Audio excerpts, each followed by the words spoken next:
अस्सलाम वालेकुम friends, welcome back to my channel. हम 9th क्लास के बायोलॉजी का चैप्टर 3 स्टडी कर रहे थे, द सेल। आज हमारे पास जो नेक्स्ट टॉपिक हमारा है वो है सेल स्पेशलाइजेशन। ठीक है, इसके अंदर जो है हम मुख्तलिफ तरह के सेल्स के बारे में स्टडी करेंगे। तो बेसिकली होता ऐसा है कि जब सेल बनते हैं, ठीक है, स्टार्टिंग में जो इनिशियल स्टेज होती है, सारे सेल जो है वो एक ही तरह के होते हैं। इनका इनिशियल स्टेज जो है वो एक ही तरह की होती है, ठीक है।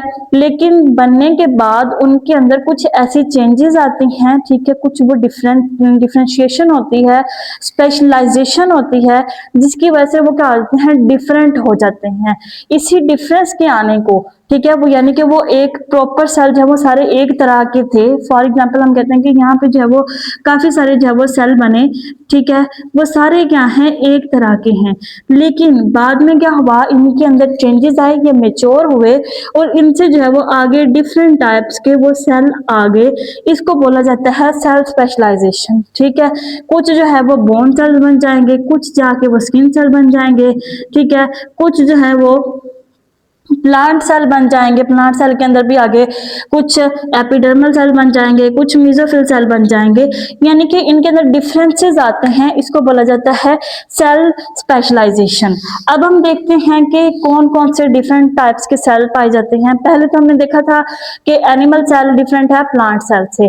अब हम देखेंगे कि प्लांट्स के अंदर भी जो सेल्स हैं वो एक दूसरे से किस तरह डिफरेंट है, और एनिमल्स के अंदर जो सेल्स हैं वो एक दूसरे से किस तरह डिफरेंट है। ठीक है, तो फंक्शन के लिहाज से और स्ट्रक्चर जो उन्होंने बनानी है हमारी, उसके लिहाज से सेल क्या होते हैं, डिफरेंट तरह के होते हैं।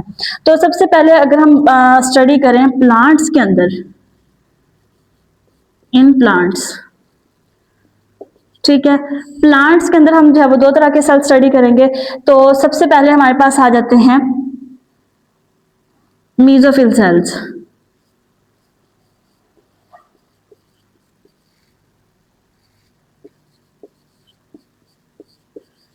मीजोफिल सेल्स ये क्या होते हैं, ये ग्रीन कलर्ड सेल्स होते हैं, ठीक है, और ये एपिडर्मिस के नीचे मौजूद होते हैं। अगर हम जो है यहाँ पे स्ट्रक्चर ड्रा करें,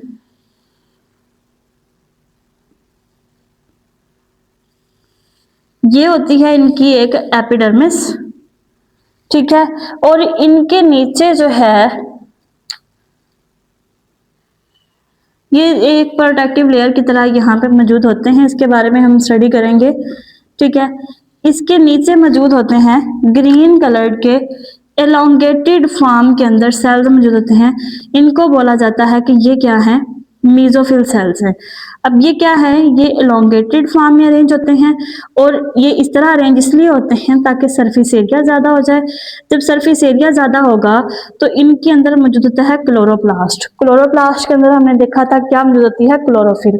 वो क्लोरोफिल क्या करेगी, वो मैक्सिमम लाइट को कैप्चर करेगी और सोलर एनर्जी को चेंज कर देगी वो केमिकल एनर्जी के अंदर।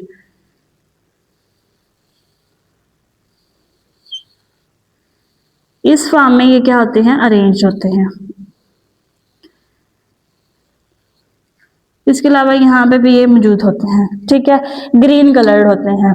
इनके अंदर होता है क्लोरोप्लास्ट, उसके अंदर होती है क्लोरोफिल। वो क्या करती है, लाइट को कैप्चर करती है। जब लाइट यहाँ से कैप्चर होगी तो ये क्या करेंगे, फोटोसिंथेसिस कैरी आउट करेंगे, ठीक है। ये हो गए हमारे पास मीजोफिल सेल्स। अब हमने देखा था कि यहाँ पे एक अपर लेयर मौजूद है, तो वहां पे क्या होते हैं, सेल्स टाइटली पैक्ड होते हैं, ठीक है, यहाँ पे टाइटली पैक्ड सेल्स मौजूद होते हैं।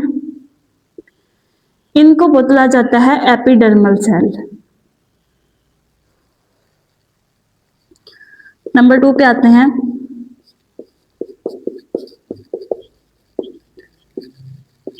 Epidermal cells. एपिडर्मल, एपी का मतलब होता है आउटर, डर्मल का मतलब होता है लेयर, ठीक है। ये बाहर वाली साइड पे पाए जाते हैं। दो तरह के होते हैं एपिडर्मल सेल भी, आउटर एपिडर्मल होते हैं, और इसके अलावा यहाँ पे भी जो है ये मौजूद होते हैं, और इनको बोला जाता है कि वो क्या है, इनर एपिडर्मल सेल्स हैं। ये क्या है, आउटर एपिडर्मल, ये है इनर एपिडर्मल। ये है मेसोफिल सेल्स। अब इनकी जो है वो स्ट्रक्चर ही बता रही है कि इनका काम क्या होता है। इन्होंने प्रोटेक्शन करनी होती है, इनके अंदर जो भी मटेरियल मौजूद है उसको प्रोटेक्ट करने के लिए जो है वो एपिडर्मल सेल्स होते हैं। जो आउटर एपिडर्मल सेल हैं वो क्या करते हैं, वो अपने नीचे जो मौजूद चीजें हैं उनको क्या करते हैं, प्रोटेक्ट करते हैं।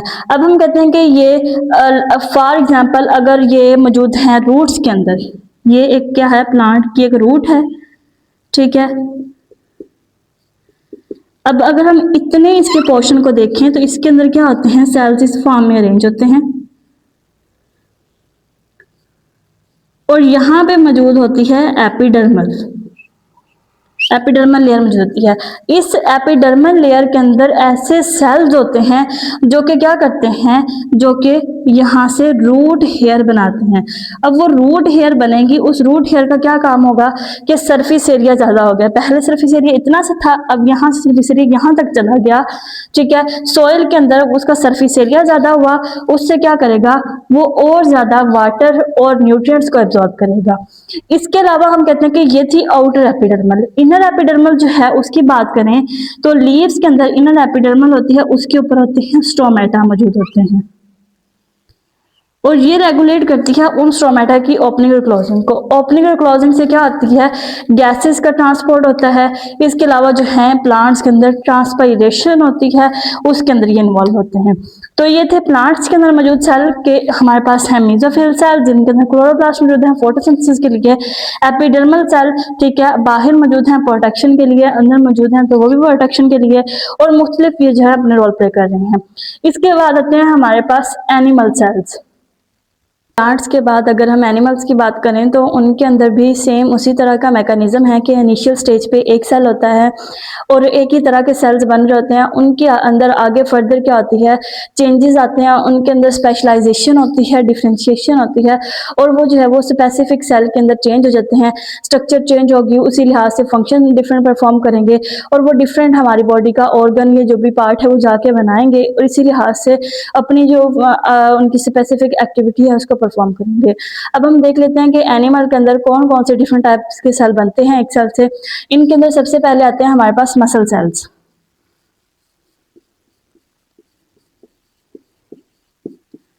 मसल सेल ऐसे सेल्स होते हैं एनिमल की बॉडी के अंदर जो कि इस काबिल होते हैं कि वो कॉन्ट्रैक्ट और रिलैक्स कर सकते हैं, ठीक है। और ये बने भी एक्टिन और कॉन्ट्रैक्टाइल प्रोटीन से होते हैं और इनकी कॉन्ट्रैक्शन या रिलैक्सेशन से क्या होता है कि कोई भी जो ऑर्गन है वो अपना फंक्शन परफॉर्म करता है, वहां पे जो भी मूवमेंट्स होनी है उन मूवमेंट को करवाता है ये। अब हम कहते हैं कि ये मसल सेल्स हैं, इनकी आगे 3 टाइप्स होती हैं।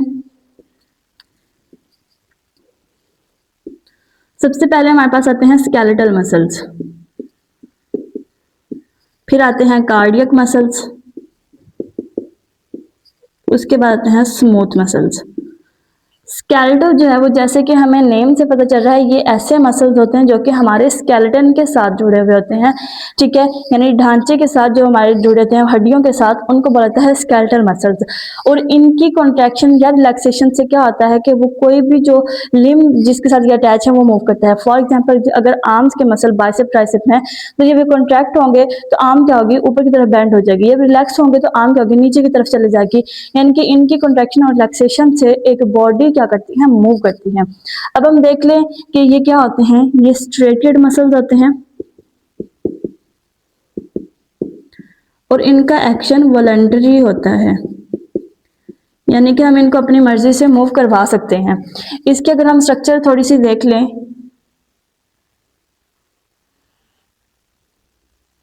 सपोज कि ये क्या है, ह्यूमन आर्म है, यहां पे जो मौजूद मसल्स होंगे ऊपर वाले साइड पे हम देते हैं ट्राइसेप, नीचे होते हैं मौजूद बाइसेप्स। ये जो मसल्स हैं ये क्या है, स्केलेटल मसल हैं। अगर हम इनमें से एक सेल को उठा के देखें तो उसकी स्ट्रक्चर जो है वो इस फॉर्म में होती है, ये ब्रांच्ड नहीं होते,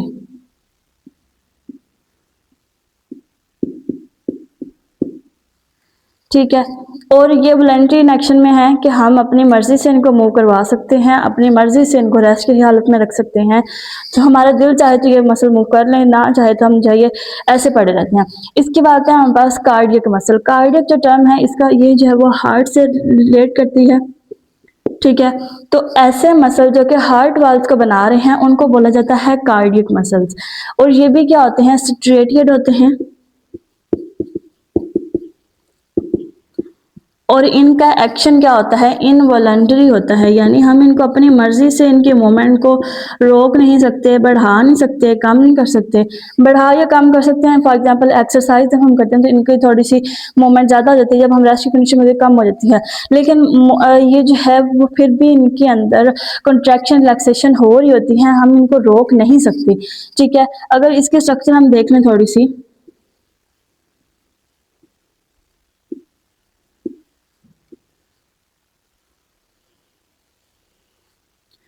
ये हमारा हार्ट होता है, ठीक है। इसके अंदर मौजूद जो सेल्स हैं उनको बोला जाता है कार्डियक मसल्स। अगर हम एक सेल की बात करें तो वो इस फॉर्म में मौजूद होता है,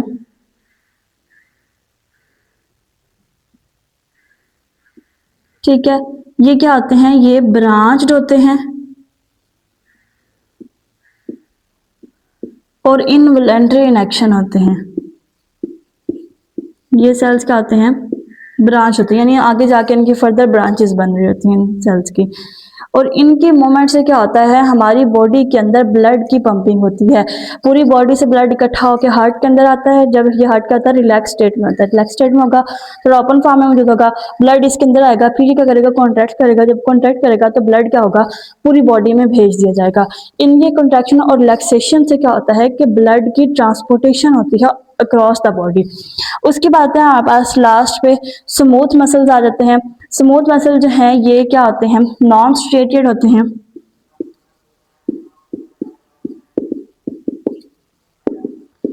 ये भी इनवॉलंटरी होते हैं, इनके मूवमेंट्स भी हमारे कंट्रोल में नहीं होती, ठीक है। ये नेचर के कंट्रोल में होती हैं इनके मूवमेंट। और ये कहाँ मौजूद होते हैं, ये लार्ज इंटेस्टाइन हो गया,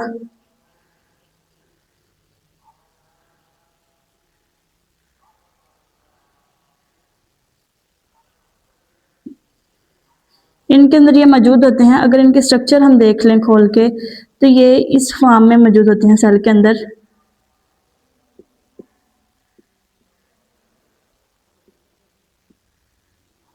अब ये लार्ज इंटेस्टाइन में मौजूद हैं तो ये क्या करेंगे, ये फीसिस को मूव करवाएंगे। इनके मूवमेंट से जो है अभी जब कंट्रैक्शन रिलैक्सेशन होगी तो इनसे क्या होगा, फूड मूव करेगी पर्टिकुलर पार्ट की तरफ, या तो वो जो एक्स्ट्रा वेस्ट होगा वो एनस की तरफ चला जाएगा, या जो डिजोल्व होनी है मटेरियल वो यहाँ से कंट्रैक्शन और रिलैक्सेशन से क्या होंगी, इधर डिजोल्व हो जाएंगी, ठीक है। तो ये हमारे पास क्या थे, एनिमल्स के अंदर मौजूद मसल सेल्स थे। इसके बाद हम देखते हैं रेड ब्लड सेल्स को क्या होते हैं एनिमल्स के अंदर, और न्यूरॉन सेल जो है वो किस तरह के होते हैं। मसल सेल्स के बाद हमारे पास आ जाता है नेक्स्ट सेल एनिमल की बॉडी में, न्यूरॉन। न्यूरॉन जैसे कि नेम से पता चल जाता है, हर जो है हमारे पास बायोलॉजिकल टर्म होती है, अक्सर के आंसर जहां के नेम के अंदर होते हैं। न्यूरॉन जो है ये वर्ड निकला है नर्वस सिस्टम से। हमारे जो सेंट्रल नर्वस सिस्टम या फिर पेरिफेरल नर्वस सिस्टम के अंदर मौजूद सेल्स होते हैं उनको बोला जाता है न्यूरॉन्स, ठीक है। न्यूरॉन जैसे कि सेल हमारी बॉडी का बेसिक स्ट्रक्चर और फंक्शनल यूनिट है, न्यूरॉन जो है ये हमारे नर्वस सिस्टम का बेसिक स्ट्रक्चर और फंक्शनल यूनिट होता है। अब हर जो सेल एनिमल की बॉडी के अंदर होता है उसकी स्ट्रक्चर डिफरेंट होती है क्योंकि उसने डिफरेंट एक्टिविटीज परफॉर्म करनी होती हैं। इसी तरह न्यूरॉन की स्ट्रक्चर जो है वो इस कैपेबल होती है कि वो किसी भी इम्पल्स को ले, किसी भी स्टिमुलस को देखे। सेंसरी न्यूरॉन जो है वो क्या करता है कि वो किसी भी सेंस ऑर्गन पे मौजूद होते हैं जैसे स्किन पे, वहां से किसी भी स्टिमुलस को लेते हैं, किसी भी इन्वायरमेंटल चेंज को, और उसको लेके जाते हैं हमारे ब्रेन की तरफ। इनके स्ट्रक्चर की अगर हम बात करें तो इनके अंदर होती है एक अदर सेल बॉडी होती है, और इसके अंदर क्या होता है, न्यूक्लियस मौजूद होता है सेल का। इसके अलावा जो भी साइटोप्लाज्मिक इनका मटेरियल है वो मौजूद होता है इसके अंदर। इसके बाद इनके अंदर एक साइड पे एलोंगेटेड क्या होते हैं, एक्सटेंशन मौजूद होती है, यहाँ पे स्मॉलर एक्सटेंशन होती हैं।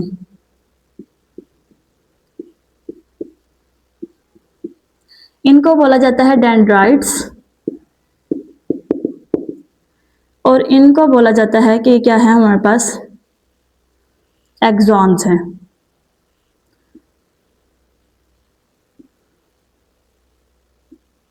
डेंड्राइट्स का काम होता है कि इन्होंने इम्पल्स को सेल बॉडी की तरफ लेके आना होता है, और एक्सॉन्स का काम होता है कि वो जो भी पर्टिकुलर इंफॉर्मेशन सेल बॉडी के पास आ रही है, न्यूक्लियस उसको इंटरप्रेट करेगा और उन सिग्नल्स को जो है वो आगे भेज देगा एक्सॉन्स के पास। और इस एक्सॉन में क्या करना होता है कि उस इम्पल्स को बहुत ज़्यादा स्पीड से लेके जाना होता है, चाहे आगे कोई मसल मौजूद है, ठीक है, मसल मौजूद है उस तक पहुंचानी है, या आगे कोई क्या है न्यूरॉन मौजूद है उस तक उसने इंफॉर्मेशन पहुंचानी है, ठीक है। तो ये इसका काम होता है एक्सॉन का, यानी कि इन्होंने क्या करना होता है, मैसेज को ट्रांसमिट करना होता है from one part two the other part. इसके बाद हमारे पास न्यूरॉन्स के बाद आ जाते हैं रेड ब्लड सेल्स।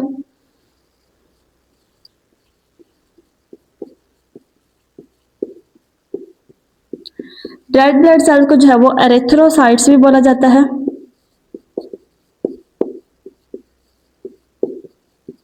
और इनका काम क्या होता है, इन्होंने ऑक्सीजन को कैरी करना होता है। अब ऑक्सीजन को किस तरह कैरी करते हैं, हम कहते हैं कि इनकी जो शेप है ये बाई कनकेव होती है, ठीक है। बाई कनकेव का मतलब होता है ये इस तरह की फॉर्म में होती है, दो कनकेव मिलके, और सर्कुलर होती है, यहाँ से ये क्या होते हैं सर्कुलर होते हैं, यानी कि इनकी इस तरह की शेप के बजाय यहाँ से क्या हो जाती है ऐसे बैंड हो जाती है शेप। और वो क्या इसकी वजह से क्यों बैंड हो जाती है, ताकि उसका सरफेस एरिया ज्यादा हो, बनस्बत यहाँ इस तरह के, यहाँ जब बैंडिंग आ जाएगी तो सरफेस एरिया ज्यादा हो जाएगा। सरफेस एरिया क्यों ज्यादा होता है कि इनके अंदर हीमोग्लोबिन ज्यादा से ज्यादा हो, इसके लिए क्या होता है कि इनका सरफेस एरिया ज्यादा होता है। वो जो हीमोग्लोबिन है बेसिकली वो क्या करती है, वो ऑक्सीजन को कैरी करती है। ऑक्सीजन कैरियर क्या होता है, हीमोग्लोबिन होता है ह्यूमन के ब्लड के अंदर। अब हम कहते हैं कि जब ये हीमोग्लोबिन ऑक्सीजन को कैरी करेगी हमारे लंग्स में जाता है, हमारे हार्ट से ब्लड कहाँ जाता है, लंग्स में जाता है। वहां पे जो ऑक्सीजन हमने इनहेल की होती है वो उस ब्लड के अंदर मिक्स हो जाती है, और वो जो कार्बन डाइऑक्साइड ब्लड पूरी बॉडी से इकट्ठा करके लेके आता है वो लंग्स को दे देता है। फिर वहां से ऑक्सीजन लेके ब्लड वापस दोबारा हमारे हार्ट के पास जाता है, फिर पंपिंग होती है, फिर पूरी बॉडी के अंदर वो ब्लड जाएगा और ऑक्सीजन ट्रांसपोर्ट करेगा। मतलब ये कि इसने ऑक्सीजन को ट्रांसपोर्ट करना है और कार्बन डाइऑक्साइड को ले लेना है एज अ वेस्ट मटेरियल, और उसको जो है वो लंग्स में ला के छोड़ देना है। अब हम कहते हैं कि इसके अंदर और भी जो है वो स्ट्रक्चरल चेंजेस होते हैं। कौन कौन से, कि इनके अंदर प्रोमिनेंट न्यूक्लियस मौजूद नहीं होता मेच्योर स्टेजेस पे। जब ये मेच्योर हो जाए तो न्यूक्लियस मौजूद नहीं होता, माइटोकॉन्ड्रिया भी नहीं होते, ठीक है। इसके अलावा काफी ज्यादा ऑर्गेनेलिज इनके अंदर मिसिंग होती है, क्योंकि जितनी कम ऑर्गेनेलिज होंगी उतनी ज्यादा स्पेस भरती जाएगी और उनके अंदर क्या होगा, हीमोग्लोबिन भरता जाएगा, ठीक है। इस हीमोग्लोबिन का क्या काम होता है कि इसने ऑक्सीजन को कैरी करना है, जितना ज्यादा हीमोग्लोबिन होगा उतने ही इसकी कैपेसिटी होगी कि ये ऑक्सीजन को कैरी कर लें और वो पूरी बॉडी को दे दें। नेक्स्ट हमारे पास आते हैं लीवर सेल्स। सेल जो हैं ये मोस्ट इंपॉर्टेंट सेल्स होते हैं बॉडी के अंदर, और ये मल्टीपल फंक्शन परफॉर्म करते हैं, ठीक है। यानी कि इनका कोई एक स्पेसिफिक फंक्शन नहीं होता, ये डिफरेंट जो है एक्टिविटीज में इन्वॉल्व होते हैं। सबसे पहले अगर हम इनकी देख लें कौन कौन सी एक्टिविटीज ये करवाते हैं, तो ये एक स्टोरेज हाउस के तौर पे काम करते हैं। नंबर 2 पे ये डिटॉक्सिफिकेशन सेंटर के तौर पे काम करते हैं।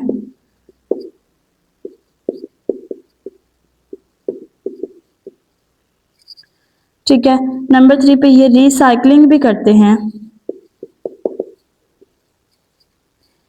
इसके अलावा ये डक्ट के तौर पे काम करते हैं। वन बाय वन अगर हम इनके फंक्शंस को देखें तो स्टोरेज किस तरह, हम कहते हैं कि प्लांट्स के अंदर जो फूड स्टोर होती है वो स्टार्च की फॉर्म में होती है, लेकिन जो एनिमल्स जब फूड कंज्यूम करते हैं, जो उनकी ज़रूरत से ज़्यादा चीज़ एनर्जी बच जाती है उसको ये जो है वो ग्लाइकोजन की फॉर्म में स्टोर करते हैं। और उसको ग्लाइकोजन की फॉर्म में कौन स्टोर करता है, लीवर स्टोर करता है, ठीक है। हमारी जो खुराक है या जो भी ग्लाइकोजन की फॉर्म में स्टोर होगी या विटामिन की फॉर्म में स्टोर होगी या लिपिड की फॉर्म में स्टोर होगी। तो इन सब चीज़ों के अंदर कन्वर्ट करता कौन है, वो लीवर करता है और उसको क्या करता है, उसको स्टोर कर लेता है, ताकि अगर कभी हमें एनर्जी की ज़रूरत पड़े तो ये जो हमारे पास स्टोर्ड एनर्जी है इसको हम यूज़ कर सकें। उसके बाद हमने कहा कि ये डिटॉक्सिफिकेशन के तौर पे काम करता है। जितने भी हार्मफुल केमिकल्स होते हैं हमारी बॉडी के अंदर, जो भी टॉक्सिक मटेरियल आता है, ठीक है, उसको या तो ये क्या कर देगा, डिटॉक्सिफाई कर देगा। डिटॉक्सिफाई करने का मतलब होता है कि उसकी टॉक्सिसिटी को बिल्कुल खत्म कर देना, उसका कोई नुकसान ना रहे, या उसको लेस टॉक्सिक बना देगा, ताकि अगर वो थोड़ी देर के लिए हमारी बॉडी में रहे तो उसका इतना ज़्यादा नुकसान ना हो। फॉर एग्जाम्पल कि ये हमारी बॉडी में वेस्ट जो बन रहा होता है वो अमोनिया की फॉर्म में बन रहा होता है, जो कि हाईली टॉक्सिक होता है, और इसको रिमूव करने के लिए हमारी बॉडी को बहुत ज़्यादा वाटर की ज़रूरत होती है, उतना वाटर हम कंज्यूम नहीं कर सकते। इस वजह से ये क्या करता है, इसको लेस टॉक्सिक यूरिया के अंदर चेंज कर देता है, जिसको वाटर भी कम चाहिए और उसकी टॉक्सिसिटी भी कम है, और इसको हमारी बॉडी जो है इजीली एक्सक्रीट आउट कर सकती है। नंबर 3 पे हमने कहा कि ये क्या करते हैं, रिसाइकलिंग करते हैं। रिसाइकलिंग किस चीज की, ओल्ड रेड ब्लड सेल्स की। अब जो रेड ब्लड सेल का लाइफ स्पेन है हमें पता है कि 3 मंथ होता है, ठीक है, या अप टू 3.5 मंथ तक हो जाता है। तो जब ये क्या होते हैं, पुराने हो जाते हैं, तो इनकी फंक्शनिंग कम होना शुरू होती है, ये बॉडी के अंदर ऐसे पड़े होते हैं। लीवर सेल क्या करते हैं, इनको रिसाइकल करते हैं, इनकी तोड़ फोड़ करते हैं। जो मटेरियल हमारी बॉडी के लिए उनके अंदर फायदेमंद मौजूद है, कुछ मटेरियल अगर अच्छी हालत में मौजूद है, फॉर एग्जाम्पल विटामिन से मौजूद हैं, ठीक है, कोई भी मिनरल्स हैं, उनको ये अपने पास रख लेगा या बॉडी के अंदर भेज देगा जहाँ जरूरत होगी। इसके अलावा जो भी मतलब वेस्ट मटेरियल होगा उसको क्या कर देगा, ये एक्सक्रीट आउट कर देगा। इसके बाद हमने देखा कि ये डक्ट की फॉर्म में भी जो है वो मौजूद होता है, या डक्ट के तौर पे भी इसकी फंक्शनिंग होती है। तो ये क्या करता है, ये बाइल सिक्रेट करता है, जिसको जो है वो ह्यूमन जो डाइजेस्टिव सिस्टम है उसके अंदर इस्तेमाल किया जाता है फॉर पर्पस ऑफ डाइजेशन। अब इन सब एक्टिविटीज़ को परफॉर्म करने के लिए जो लीवर सेल हैं इनको बहुत ज़्यादा एनर्जी चाहिए होती है। इस एनर्जी रिक्वायरमेंट को पूरा करने के लिए इनके अंदर कुछ स्ट्रक्चरल चेंजेस भी होते हैं। फॉर एग्जाम्पल इनके अंदर लार्ज प्रोमिनेंट न्यूक्लियस मौजूद होता है। इसके अलावा इनके अंदर माइटोकॉन्ड्रिया मौजूद होते हैं। इनके अंदर लार्ज नंबर ऑफ राइबोसोम्स होते हैं प्रोटीन सिंथेसिस करवाने के लिए, प्लस इनके अंदर प्राइऑक्सिसोम्स होते हैं।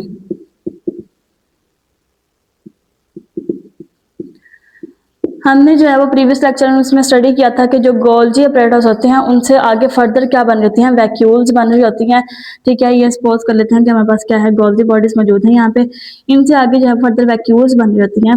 एक को हमने देख दिया था कि वो क्या है, लाइसोसोम।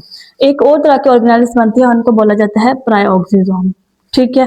ये बन रही होती है और इनका जो है फंक्शनिंग कहाँ पे होती है, ये लीवर सेल के अंदर जाके अपना फंक्शन परफॉर्म करती हैं। तो ये हमारे पास थे ओवरऑल सेल स्पेशलाइजेशन के एनिमल्स के अंदर और प्लांट्स के अंदर डिफरेंट टाइप्स के जो सेल हैं वो एक ही तरह के सेल से किस तरह बन जाते हैं और वो किस तरह की उनके अंदर स्ट्रक्चर चेंज आती है, फिर वो उनकी फंक्शनिंग चेंज हो जाती है और वो जाके अपनी अपनी स्पेसिफिक एक्टिविटीज़ परफॉर्म करते हैं और स्पेसिफिक स्ट्रक्चर्स को बना रहे होते हैं। तो मिलते हैं नेक्स्ट लेक्चर में, तब तक के लिए stay connected. Thank you and अल्लाह हाफिज़।